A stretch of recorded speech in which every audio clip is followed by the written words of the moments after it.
guys, I'm Mar. So today I figured we should sit down, have a little tea time or water time if you already drank all your tea. I would fail at the marshmallow experiment. I would just be like, give me all the marshmallows. I am not waiting for a second one. So you guys have been asking me to do a little bit more personal videos, to talk a little bit more about my life. And I've done a few here and there, which I will link for you guys. But I don't really know what you guys want to know. It's kind of weird because I do realize that you guys might not know a lot of things about me. But since I've had my other channel, my Spanish channel for so long, I kind of assumed that there's a lot of stuff that you guys do know about me. And if you guys don't know my Spanish channel, it's this one. Go watch it. I post videos there every day. Go practice your Espanol. But this story I've actually never told, and I don't even know why. Honestly, I feel like I just deleted it off my brain. But it's a funny one, and I feel it has a happy ending. I feel like justice was served in the end, and a bit of humble pie as well. So for this story, we gotta go back, and I mean way back, almost to the time of the MySpace. All right, maybe not so far back, but we gotta go back in time to the time of the BlackBerry. That sounds so weird, but yes. So this happened years ago when I lived in Venezuela. I've told you guys a little bit about that. You guys know I lived there up until 6 years ago, and I didn't have a lot of money. I had to work for everything I wanted, and there was a point in time where Blackberries were like all the rage. Everyone had to have a Blackberry, honey. This was the only way to be connected. You had to have that little pin so people could text you, and I really wanted one. It was just around the time where I was starting college, and I really wanted to just like meet people and talk to people. So Gordo had gotten me a phone, and seriously, God bless Gordo. He was the best. He would save his money and get me the cutest things. So I ended up selling the phone Gordo got me, and I saved some money. And with the money I had saved and the money I had from selling my other phone, I was able to buy a Blackberry. And of course, I couldn't buy like a brand new Blackberry. I had to buy it secondhand. So I bought it from this website that was similar to eBay, and I spent a lot of time on this website. I bought most of my things from there, and I also sold some stuff on there because it was just useful to me. I mean, whatever I couldn't use, I would sell because I really needed the money. So when I found this Blackberry, I was like, I was so happy because it was actually affordable. I could actually buy it. And I mean, there's so many stories I can tell you about this time. It was crazy. I mean, just getting a Blackberry was such a big argument at my house because my dad literally told me that was above me. Like, I was not worthy of having that because that was for people that had like a higher level than I did. I don't know. It was just some weird things happening in my house, but I really wanted one. I just wanted to like connect with people in the world. I just wanted to be part of the cool kids with a Blackberry. And honestly, I was working for it and I was paying it with my money, so I don't think there's anything wrong with that. But anyway, this was years ago, and it was also in a third world country, so it wasn't like I just paid with my PayPal and I got it in the mail. No, honey. I actually had to talk to this person that was selling me the Blackberry, and we had to go and meet up, and I had to pay him cash for the Blackberry. And this was a really complicated time. My country's a complicated country to this day, and I did a video kind of explaining my country. I'll link it for you guys. But when I talked to this man, he was like, oh, I can't just accept the currency from the country. You have to pay me in US dollars. And US dollars in my country, that's like,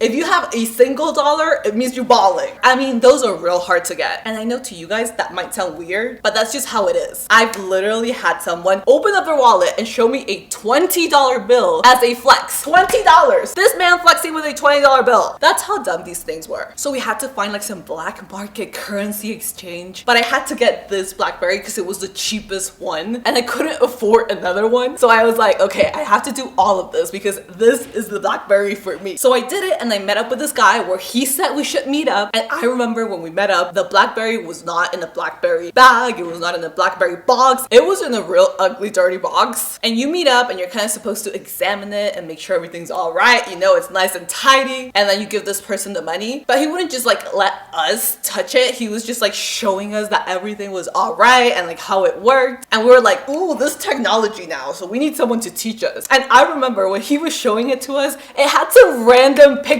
like pictures of random people. And I was like, who are those people? And he was like, oh, that's my aunt right there. And I was like, oh, was this her Blackberry? And he was like, no, don't worry about it. And I'm like, what? It's not even your aunt's Blackberry? Then why are there so many pictures of her? Honestly, looking back, yes, that was a red flag, but I just wanted my phone. So I was like, all right, it works. I kind of tested it out and everything seemed to be fine and dandy. I was so excited. I gave him his money and I was on my merry way. I was like, yes, I got my phone. I'm gonna be cool now. Everyone text me, and I was really happy. But when I started to set it up, I realized that in different areas of my house, it wouldn't really work. It didn't really have cell reception, and also sometimes I would just be typing and this phone would just type the wrong things. Like I would try and type a letter and it would type in a number. And I was just like, there's too much technology for me. I don't understand. I'm going back to my Motorola. I don't even know. Nokia called me. And I remember I would take it to school with me, and if I put it in my backpack or in my pocket, it would straight up die. It would just not work. And I was like, wow, this is what people pay money for? It's just a terrible phone. I mean, it would have no cell service ever. And I thought it was like my service provider or something like that. But then I started to realize it was the phone. It would not hold a charge. It would type random things. It would have no cell service. So I was like, okay, let me just contact this person. Because when we met in person, it was kind of shady, but everything in Venezuela was kind of shady. But he was nice, you know, he was polite, you know, everything was good. So I tried to contact this man, and the first time I contacted him, he replied. And he was like, no, the phone is perfect. It's great. My aunt says it's amazing. And I was just like, okay, maybe it's me, you know, like the phone, there's something wrong with me. I don't know how to use it. I tried to switch out the phone case. I thought it was a phone case issue. I don't know why I would think that, but okay. Eventually we did realize it was the phone, and I saw what this man was selling because he kept posting things that he had for sale on this website, and I'm pretty sure his aunt was not selling all of these. He had a lot of random things that they were all really cheap for what they were, and they just looked stolen. I mean, it was either that or he had a lot of really generous aunts. So you tell me what you think it is. I took the phone into this place and they were like, this phone's broken, it doesn't work, there's something wrong with it gets no cell service, it's just, I mean, just trash. Girl, just throw it. I mean, useless. I'm not gonna throw this one because it actually works and I worked hard for it, so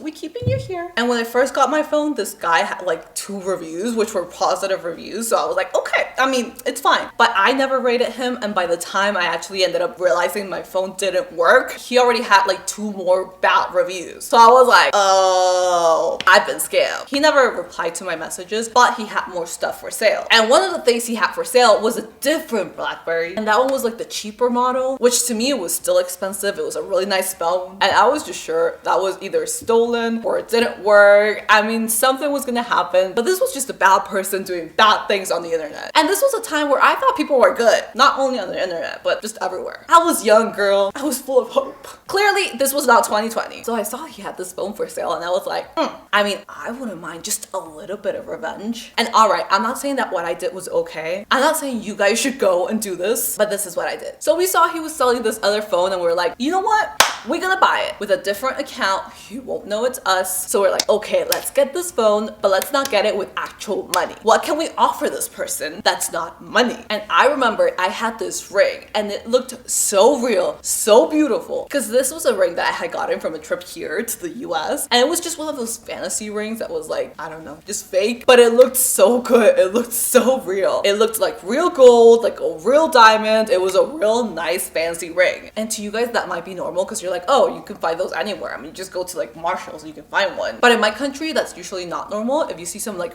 really nice jewelry, it's because it's real expensive. We also have like normal like costume jewelry too, but that doesn't look like as real. So I had this ring and I was like, I'm gonna offer this man this ring. I mean, there's no way he's gonna take it because I don't think you can do this on eBay, but you could do this on that website where you're like, okay, I mean, I don't actually have money, but I can give you this and we could just trade. I guess it was more like an offer up, but it looked more like an eBay. If eBay and offer up had a baby, there you go. So I offered the man the ring and I told him this ring is so expensive. I stole it. I told him straight up, I stole it from my parents because I really want a BlackBerry and they won't get it for me. This was not true. I mean, I guess it was true because I really wanted a BlackBerry and my parents would have never, but I told him this just to judge his moral character because I kind of felt bad about what I was about to do, but also not really because he had just scammed me. I mean, he for sure knew that phone did not work because that's why he was like, no, let me show you how it works. So I told him that and he had no problem. He was like, yes, let's trade, because this was a cheap phone and he was trading it for this real nice,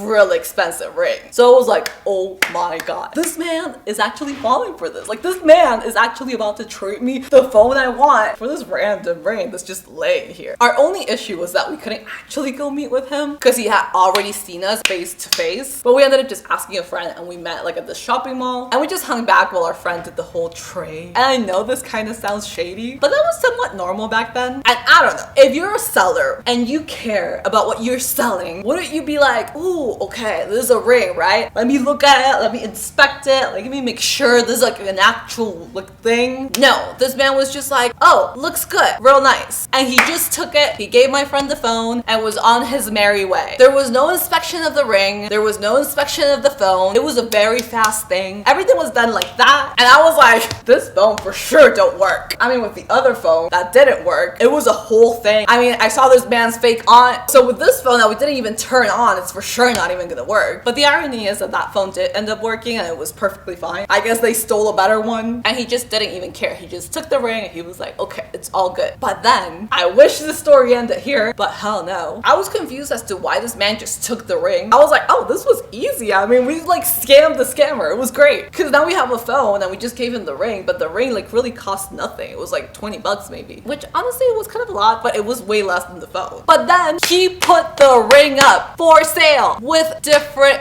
accounts. So this ring was up for sale with his account, which honestly it had bad reviews. I don't even know why he would do it with that account. And then with just random different accounts. And it didn't even look like the same ring. He took different pictures of the ring, like in different settings. So it would just look like it was different people selling really nice things and really nice rings. This was crazy. So basically his plan, I'm guessing, was just to get this really nice piece of jewelry so he could scam someone else. And I felt really bad because I was like, I can't just let him do that because I mean, I know what that ring is. So this was a different time, a different country. I mean, I couldn't like call the cops. I mean, nobody would care for like a scam that was about to happen. People would have literally laughed in my face. I mean, literally, people get killed every day in my country. So a little internet scam is like the least of our problems. So I went and I bought this ring. And even though it was really expensive, I mean, that's what he said, like it was gonna be expensive, I could buy it no problem because I just said I was gonna pay for it cash later. Because a lot of things you would just pay for them cash. So I bought this ring and I reported the account as the buyer. I reported it, and since this was a really high ticket item, that account got shut down. And there was another account that did have good reviews that had the ring as well, because the other accounts that had the ring were like new accounts, so I don't think anyone would buy from those accounts. Something so expensive. And that account that had the ring took it down on its own, so I'm guessing they just didn't want to risk their one good account with their fake reviews. So luckily the ring was off the internet, not to be seen again. And obviously I don't know what happened to this person. I ended up keeping the phone and I had my phone and I was very happy with it. It did work and I sold it after to buy a different phone. And that's what I always did. I sold my phone and I worked and I combined those two to get myself another phone or to get myself like a camera. And then here we are. But yeah, that's what happened to me. I'm just not too proud of this because I feel like I was also in the wrong, but it is what it is. That's what happened.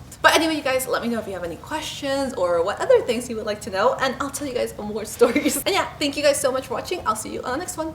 Bye!